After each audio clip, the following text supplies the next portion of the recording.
ജനം T V MDയും UDS group ചെയർമാനുമായ S Rajasekharan നായരുടെ വസതിയിൽ സത്യനാരായണ പൂജ നടന്നു. ശബരിമല മുൻ മേൽശാന്തി ബാലമുരളി, രതീഷ് വി ഭട്ട എന്നിവരുടെ നേതൃത്വത്തിലായിരുന്നു പൂജാദി കർമ്മങ്ങൾ.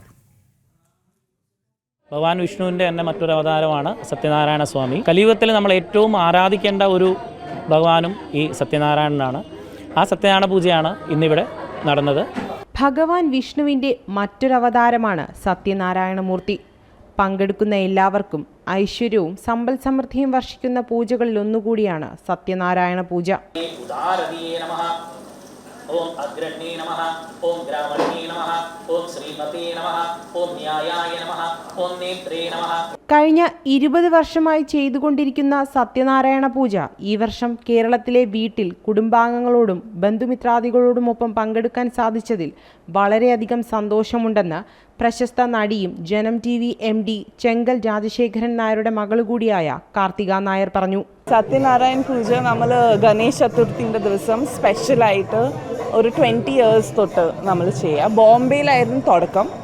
ആൻഡ് ബോംബെ വീട്ടിൽ നിന്ന് നമ്മളിപ്പോൾ നമ്മളുടെ പുതിയ വീട് കേരളത്തിൽ ആയത് നമ്മൾ ഗണേശനെ ബോംബെയിൽ നിന്ന് ഇങ്ങോട്ട് കൊണ്ടുവന്നു.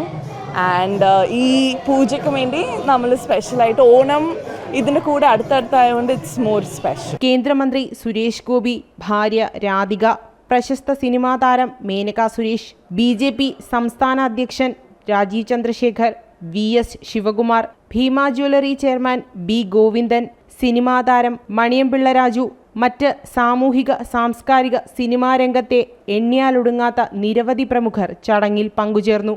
ജനം, തിരുവനന്തപുരം.